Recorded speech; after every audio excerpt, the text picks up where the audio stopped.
Sinta akan menjelaskan tentang profil dari PT Wings Surya atau bisa kita kenal sebagai Wings Group. Wings didirikan pada tanggal 21 September 1948 di Surabaya oleh Harjo Sutanto dan Johannes F. Kotwari.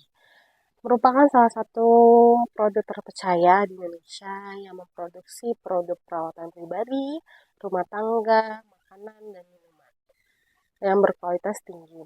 Berawal dari pembuatan sabun Wings di pabrik kecil dengan 6 karyawan, Wings tumbuh pesat berkat komitmen terhadap kualitas, inovasi, dan strategis pemasaran modern.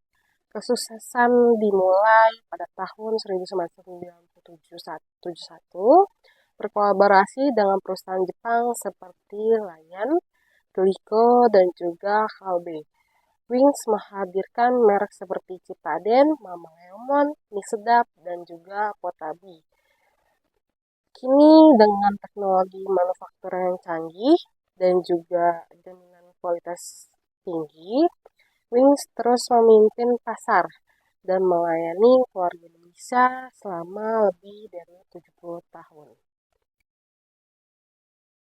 Tentang visi dan misi dari PT Wings Surya atau bisa dikenal sebagai Wings Group. Visinya mencapai keunggulan dalam menyediakan produk-produk berkualitas dengan harga yang terjangkau sehingga dapat meningkatkan kualitas hidup dan standar hidup masyarakat. Misinya, 1. Menghadirkan inovasi produk yang sesuai dengan kebutuhan konsumen di berbagai segmen pasar. Kedua, memanfaatkan teknologi dan sistem industri modern untuk memastikan efisiensi dan kualitas terbaik. Yang ketiga, mempertahankan komitmen pada tanggung jawab sosial perusahaan melalui produk-produk yang ramah lingkungan dan berkualitas tinggi. Dan supplier dari PT Wings Surya atau bisa dikenal sebagai Wings Group. Yang pertama adalah PT Karunia Alam Segar atau KAS. Anak perusahaan Wings Group adalah produsen utama mie sedap yang mengolah rantai pasok internal untuk bahan baku utama seperti tepung, minyak, dan juga bumbu dengan standar kualitas tinggi. Tepung diperoleh dari pabrik lokal besar di Indonesia, sementara minyak goreng disuplai oleh mitra lama dalam negeri. Untuk bumbu dan rempah-rempah, Wings Group juga bekerja sama dengan pemasok lokal guna menciptakan rasa yang otentik dengan proses produksi bumbu dilakukan dengan fasilitas internal untuk menjamin kualitas dan konsistensi dari mie sedap itu sendiri. Yang kedua dari PT Wings Surya untuk produk Golda Coffee menggunakan biji kopi berkualitas tinggi dengan standar gold. Susu Belgia yang lembut dan juga gula asam menghasilkan cita rasa unik dengan tekstur creamy, aroma kuat, serta keasaman rendah. Meskipun spesifik biji kopi dan susu tidak disebutkan oleh PT Wings, Surya dikenal sebagai bekerja sama dengan produsen dan bahan baku berkualitas untuk menjaga produk apa saja sih produk dari PT Wings Surya atau juga sebagai kenal sebagai Wings Group. Yang pertama adalah mie sedap, yang kedua Golda Coffee, yang ketiga Floridina, yang keempat Molto, dan juga yang terakhir ada sabun Nuvo. Produk ini dihadirkan untuk memenuhi kebutuhan konsumen dengan kualitas tinggi dan harga yang terjangkau untuk masyarakat Indonesia. Baik, di sini saya akan menjelaskan fakta dari PT Wings. PT Wings ini memiliki sejarah panjang sejak 1948.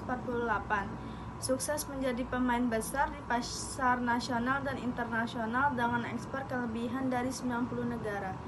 Dominasi di pasar FMCG mencakup berbagai kategori produk, Dan produk ini dibagi menjadi 4. Yang pertama ada Wings, adalah produsen deterjen Daya yang menjadi market leader di Indonesia. Yang kedua, pada tahun 2003 mie sedap diluncurkan dan kini memiliki pangsa pasar mie instan sebesar 5-20%. Yang ketiga, The Wings juga sukses pasar ekspor dengan kontribusi 30% dari total pendapatan. Yang keempat ada produk Golda Coffee, menggunakan bahan baku premium seperti kopi Brasil dan susu Belgia. Dan materi selanjutnya tentang strategi pemasaran. Dari PT Wings ini menggunakan strategi pemasaran yang agresif seperti promosi masif, iklan besar-besaran di media, dan strategi harga yang kompetitif. Distribusi produk dilakukan melalui berbagai saluran, mulai dari retail modern hingga grosir kecil, dengan fokus geografis berbeda untuk wilayah barat dan timur Indonesia. Materi selanjutnya ada brand ambassador. Untuk brand ambassador ini, produk Golda Coffee Wings menggandeng figur publik seperti Alika Islam Madina dan Valerie Krasnadewi. Mereka juga sering menggunakan pendekatan selebritas atau tokoh lokal untuk kampanye iklan produk makanan dan minuman lainnya. Dan materi selanjutnya tentang segmentasi geografis. Dari PT Wings tersebut membagi segmentasi geografis menjadi pasar domestik Indonesia dan internasional. Domestik mencakup wilayah di Indonesia Barat dan Timur dengan pendekatan distribusi yang disesuaikan. Pasar internasional mencakup negara-negara Asia, Afrika, dan Timur Tengah seperti Nigeria, Filipina, dan Myanmar. Baik, di sini saya akan menjelaskan tentang segmentasi usia pada produk Wings.